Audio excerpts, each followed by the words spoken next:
That's Teresa. She don't know much about me, golly, she's hot. I watch her do gymnastics, oh how she rocks,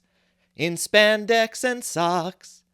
But she doesn't know what I am,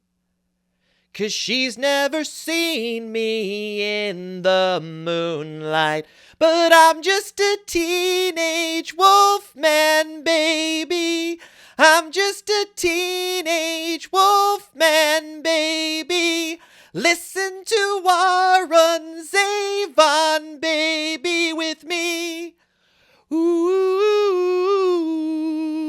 Bet you didn't see that one coming, did you? Probably setting a bad precedent. I don't think I can think of a song parody every week, but then again, I've kind of been playing fast and loose with fair use already, haven't I? Also, hey everybody, my name is Ian Garcia, this is Devotional Criticism, and welcome back to the New Movie Diary. This is a cinema criticism series in which I review recent, new, and up-and-coming film releases and attempt to give you the straight facts about them in my humble opinion. And thank you for bearing with me as I come back once again after some, I promise, much-needed respite from this channel. I'm doing fine, but I was just not feeling myself recently, but I'm all raring to go to attack another hot new release from this past weekend, opening as I am wont to do with an overview of some other films that I will not be reviewing for this video, but that looked either really entertaining or interesting, and that I'm actually very eager to hear from some of you about how some of these shook out, because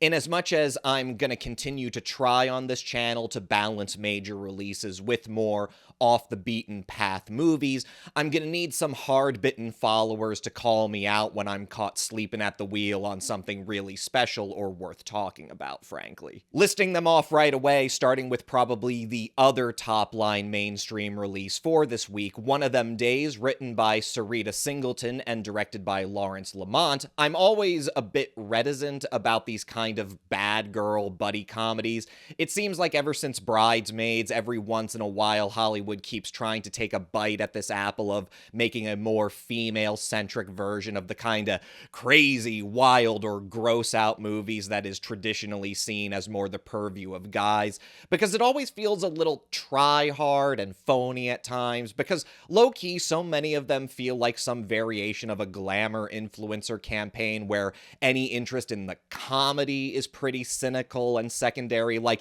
yeah, we're these incredibly beautiful and financially secure upper-middle-class women, but we can be just as messy and messed up as the boys can. But at least with One of Them Days, for once, this is a bad girl comedy that's at least about two actually working-class women, so just from the publicity, it seemed a little more convincing, and I'm also gonna continue gunning to be the thirstiest film critic in the discourse and just come out and say, I would probably see this movie just so I could ogle at Keke Palmer and SZA for 2 hours, like,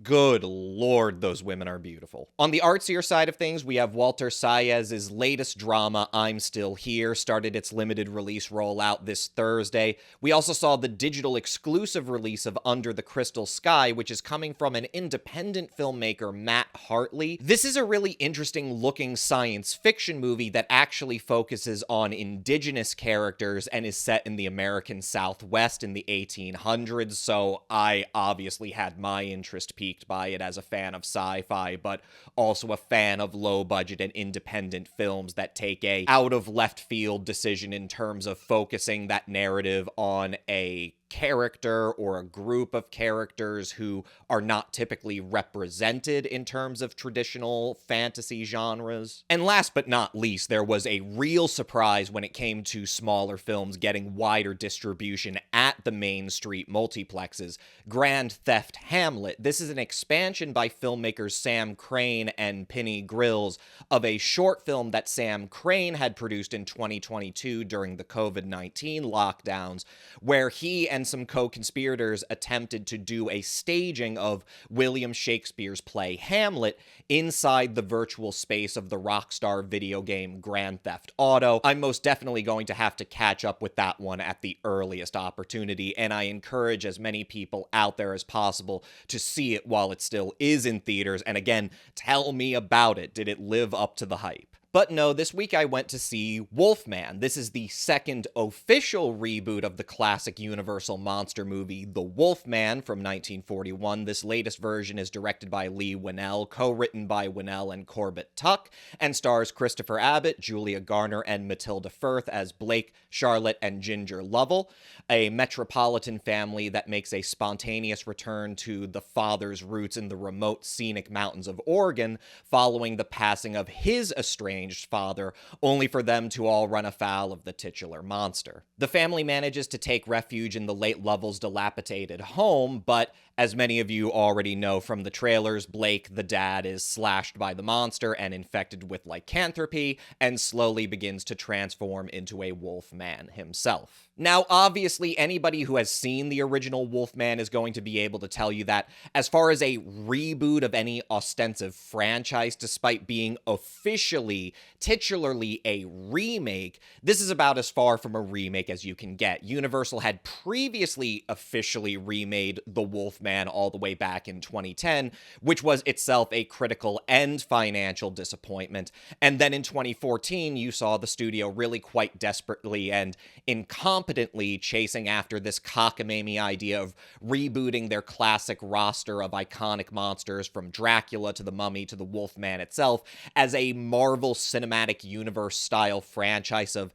interconnected fantasy and anti-hero projects, beginning with, of course, Dracula Untold in October of 2014. I say, of course, not even thinking, does anybody even remember Dracula Untold? Because we all know how that dark universe crap worked out. Despite the fact that Dracula Untold did surprisingly well at the international box office, at least, the absolute disaster that was The Mummy in 2017 basically screwed the pooch completely, prompting Universal to slowly, over the course of the next few years, just kind of, again, embarrassingly sweep this dark universe thing under the rug, and in what turned out to be a fairly ingenious move in terms of how obvious and sensible it was from an economic perspective, to refocus to just sort of leaving these iconic horror tentpoles open to filmmakers who just wanted to make pitches for standalone projects without the yoke of some kind of sepulchral shadow of a universe franchise hanging over them like the talons of Nosferatu. This culminated in 2020's The Invisible Man, an official but nonetheless loose remake of the 1933 Golden Age James Whale-directed classic that, unlike the bloated 2010 Wolfman, Dracula Untold, and then The Mummy, besides being actually quite critically well received, was pulled off for a lean $7 million and ended up raking in nearly $150 million. That film, of course, being directed by, well, would you look at that, Lee Winnell. Now, Lee Winnell is certainly not a name to sneeze or scoff at when it comes to the cream of the crop in terms of present horror filmmakers. Obviously, as a screenwriter, Winnell really made his name through his collaborations with director James Wan, particularly on the Saw and Insidious franchises, only for him to fully break out on his own as a director with Upgrade in 2018, which, frankly, I think is still an official debut that Winnell has yet to beat as either a screenwriter or director in fantasy films. So as funny as it might be that the vacuum of creative leadership at Universal is literally so bad that in spite of their announcing that they were ostensibly more interested in less controlled, more innovator-driven pitches for their iconic properties, as funny as it is that 5 years down the line, still the only official horror reboot to come out of that is just Winnell coming back again. And really, very obviously working less as a guy who's interested in remaking or rebooting these franchises as he is in seemingly, ironically, adopting the Val Lewton method of just taking whatever title the studio brass has up for grabs and using it as an umbrella to just do whatever he wants with a particular monster or concept. As intrinsically funny as that is, look, I'm no huge booster of Winnell in particular, though I like both Upgrade and The Invisible Man quite a good deal, but you don't really need to be in order to see why he's actually a very talented and impressively intuitive guy to be allowed to do this again. Even without Invisible Man, this is a guy who came up through 2 full cycles in B-horror of the 21st century, starting with the so-called torture porn craze of the early aughts, followed by the revival in supernatural horror in the same decade. This is a guy who, even at his most journeyman phase, is clearly capable of efficiently writing and directing horror films for both more visceral thrills as well as for atmosphere, which is the latter being way more important for someone like me. Which is to say, a movie snob. Look, I really enjoy gore. I hope anybody who looks at my letterbox appreciates that I thought that Terrifier 3 was one of the best movies of 2024, but the reason I thought Terrifier 3 was one of the best movies of 2024 was just that it turned out to not just be a cavalcade of gore. It turned out that movie actually had some, like, really good core character writing and drama and a really good sense of atmosphere that made all that gore that much more impactful and horrific. Really excellently made movie on that. But of course, I'm being a snob and I'm being distracted. In terms of this movie, Winnell seems to be one of the few horror filmmakers who seems to have escaped this prison of always making the werewolves themselves these, like, gigantic, big-headed, yoked brawlers. Indeed, if there's one thing he's taken to heart from the trademarked title he's been given, it is to make a movie about a wolf man, with the aesthetic detail of the monster design being much more refreshing among modern werewolf movies, in that it is less about just making the biggest, baddest, most slavering beast you can make, and instead just presenting this wretched, even somewhat pathetic in a way, malformed man where, to his credit further as a screenwriter, Winnell's attention is less to the most superficial details of the monster, and more to the sense of evolving and emerging monstrosity, of the bloodlust, of the tragic sadness of the Wolfman. The best parts about Wolfman show Winnell, and with equal credit due to Christopher Abbott, in a really standout performance in a horror movie that I'm fully comfortable measuring all succeeding starring horror performances in this year against. The best parts about the Wolfman are keyed in, if not to the content of the original film, then at least that kernel of romantic tragedy, where so much of the narrative of the film, which in itself also isn't very dialogue heavy, is simply a spectacle of watching this already rather sad guy gradually, helplessly deforming before his equally helpless family's eyes. And I'm not trying to hold Wolfman up to a standard that I think it will never live up to in the eyes of anyone who sees it after watching this review, but it really does seem like Winnell took way more cues from the tragedy and body horror of David Cronenberg's own remake of The Fly than he did anything having to do with the original film starring Lon Chaney Jr. But even to that extent, there's something to be said about how Winnell rather effortlessly seems to channel spiritually what was always the most important part of that iconic horror and monster movie classic in the first place. Just so we can get this out of the way, if you haven't seen the original Wolfman from 1941, all you really need to know is that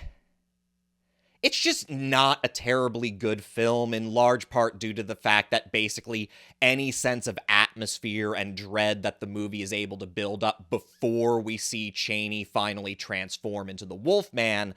is instantly ruined when producer and director George Wagner actually has to produce and direct this monster. Which is to say, without any mystery, without any dynamism, basically just showing us Chaney in full as the Wolfman, which only ends up calling attention to just how kind of absurd and silly he looks under all that shag carpet makeup that took like 10 hours to apply. Even just in portraying Chaney's transformation into the Wolfman, there's nothing in the movie that has even a drop as much juice as, say, Universal's own The Werewolf of London from 6 years before that. But what the original Wolfman does have is Lon Chaney Jr. giving a performance that is so desperate, so frantic, so pathetic and convincing that it fills you with so much dread and horror on its own, and to an extent that it makes the movie worth watching even though the Wolfman parts of the Wolfman are the worst parts of the Wolfman. So I really do have to respect that Winnell has spiritually channeled that with his own refreshing take on a werewolf movie. That the best parts of his film only technically called Wolfman, though he would have clearly preferred to have retitled it Face of the Wolf. That's very obvious from just the opening titles, and that is a better title. Wolfman is at its best too when it is able to draw out and channel that sense of romantic tragedy from this curdling, inescapable monstrosity. Except that Winnell also directs really good transformation and conceptualizes it in some really interesting and progressively gnarly ways that gives you both the monstrosity and the cool monster. Much of it, it must be said, being achieved practically, with limited use of CGI to enhance what is already there, but not to replace it with some bloated mess, not just another crude, furry variation on the Hulk. But Winnell also isn't just settling into gnarly aesthetic violence and gore mode. He is also really impressively exploiting the narrative potential of the entire werewolf movie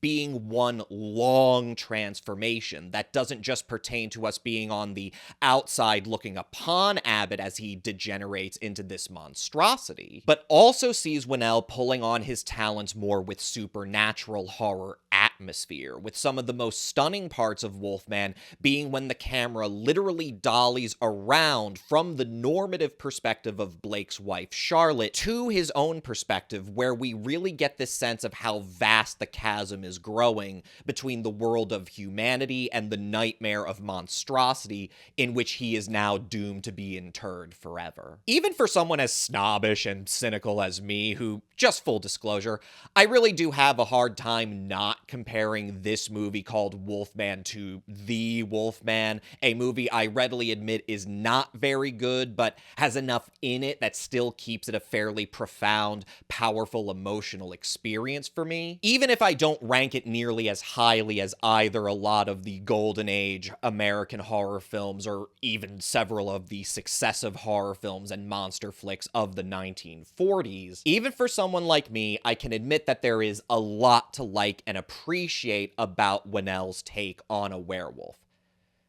So what's the problem? Well, for all that Winnell gets right, I'm sorry, at a script level, especially at the level of drama organized around this family, I'm sorry, it's all just too easy. And it's exactly as too easy as The Invisible Man was also a very well put together, very consummate B horror movie that I liked vastly more than Wolfman, but where I'm forced to admit that there is something about it that is just so obviously glib and cynical in the way that it tries to mine the trauma of domestic abuse to create this gratuitous thriller. There's an honestly great thematic line in Wolfman where Blake is talking to his daughter Ginger and he says something akin to, "Sometimes dads try so hard to protect their children from being scarred that they end up being what scars them." And that's fine and everything as a thematic line, except there really isn't anything especially compelling about what scars this family, or at least of all Blake himself. Basically, Blake had a scary survivalist dad that left him adrift and alienated and made him uproot his life and emotionally close himself off and try to reinvent himself as a modern cosmopolitan writer who, when we're introduced to him, is basically this stay-at-home dad whose wife is the primary breadwinner. And I gotta say, this picture that Winnell paints is just kind of too remote and namby-pamby to really give this story that is thematically about generational trauma and the apparent dark side or buried past bubbling to the surface, to give it much of a credible bite. Like, I'm sorry, I just don't see this family, and in spite of their baggage, see anything that should make anybody in this movie act like the way they act, which is always in this tenor of just kind of weepy and mopey and estranged and misgiven, when it's like, I'm sorry, in the grand scheme of horror families, nothing that Winnell crafts here strikes me as anything more than like a really successful and stable family where everybody just has really mundane flaws that shouldn't make whatever baggage they have, especially Blake, any more or less profound of an influence on their lives and attitudes than like any other humdrum bog standard imperfections of regular people. And maybe that's the point, but that's the thing. It really is too easy for filmmakers, especially fantasy filmmakers who are trying to say something with their work, and especially white male filmmakers who are trying to say something with their work, to glibly appropriate contemporary language about generational trauma and core wounds, to use them as a cheap, dramatic fulcrum of their movies, only to betray, if anything, just kind of a reaching, pathetic discontent with the basic imperfections of life and people that don't really have anything to do with what actual trauma feels like. Again, I keep regretting having to snobbishly return to Terrifier 3, but Terrifier 3, without overstating it, really does a good job of painting this, like, perverse portrait of this heroine character who is fighting this demon Art the Clown, where who she has to become in order to fight this monster that it's implied was summoned by her father's own dark, unconscious imagination, is to dress as like this sexy, big-boobed angel warrior who then has to go through this passion play of abuse and sadomasochism. Like, that's a really good story about trauma that doesn't overplay its hand, because Terrifier 3 is low-key a really good, dreadful, disgusting horror movie about, like, buried incestuous desires. Whereas with Wolfman, it's like, oh man, did your dad sometimes pop off and overreact? Okay, but in this fantasy, there actually are such things as werewolves, so he's not really overreacting at all. Like, Winnell is one of this generational cohort of fantasy filmmakers where I'm not sure if they actually know how metaphor works, or for whatever their clear and abundant talents are, just lack the artistic intuition of how you establish continuity between the fantasy we're watching and something that's emotionally credible and that we can actually relate to. There's a lot of watching of this man fall apart before our eyes in Wolfman, but there's not a lot of relating to it. The original Wolfman is a deeply, deeply flawed film, but it fundamentally remains relatable, and not just because of Lon Chaney Jr.'s performance, but because the screenwriter, Kurt Siodmak, coming from a time where fantasy writers were clearly no less interested in contemporary psychology and psychoanalysis, but were nonetheless not so thoroughly submerged in this panopticon of self-help bullshit where we're all kind of turned into isolated, paranoid automatons looking for everything that's wrong with ourselves and even with the people we love, to blame them for this feeling of constant imperfection that can never be satisfied. What Siodmak did was craft this brilliant story about a guy who returns to his old remote hometown to take control of his father's estate after the sudden passing of an estranged family member. Okay, maybe Winnell is remaking The Wolfman more than I gave him credit for, I'll cop to that. But one of the first things we see him do is look through a telescope, spy on a woman, go to that woman's place of work, reveal intimate information he knows about her that he got from spying on her, ask her out 3 times even when she keeps saying no, go back to her place of work to see her that night, only for them to go to a gypsy camp with her and one of her friends. And then Chaney's character goes off with this woman while her friend is getting her fortune told, and she tells him, oh, I'm actually already engaged, and he's still pursuing her. And then her friend gets attacked and screams, and Chaney has this choice. Does he choose the path of his animal side and stay hunting this woman? Or does he act like a man and go intervene on the behalf of someone in need? And he makes the virtuous choice. And that's how he gets bitten by the werewolf. The thing that keeps The Wolfman such a profound movie in spite of all its flaws is that central, desperate, horrific, terrifying kernel of the narrative, that this man has the choice between vice and virtue chooses virtue and is punished for it. At that point, the Wolfman doesn't need to even have a good monster. That's a powerful and emotionally relatable thing. That's the horrifying duality of man. Not only that feeling that you are torn between bestial and noble urges, but that it often feels like we are trapped not within ourselves, as we are presently so dourly obsessed with in our day and generation, but that we are trapped in a world where doing the right thing will not only not be rewarded, but will lead us into unholy despair and pain and isolation. Winnell has good technical instincts. He even has a lot of good artistic intuitions. But what at least Wolfman lacks is a relatable dramatic core that doesn't just come off as boring bourgeois solipsism about how life isn't perfect, about how your dad isn't perfect. I'm sorry, this is stuff that you resolve in a movie intended for babies. This is not what I want out of an adult-oriented monster movie. It's not very compelling at a thematic level, and at the end of the day, it's also just not very entertaining because it lacks that dramatic core to buttress it. Even for all its strengths, Wolfman just becomes boring until by the end you're just like,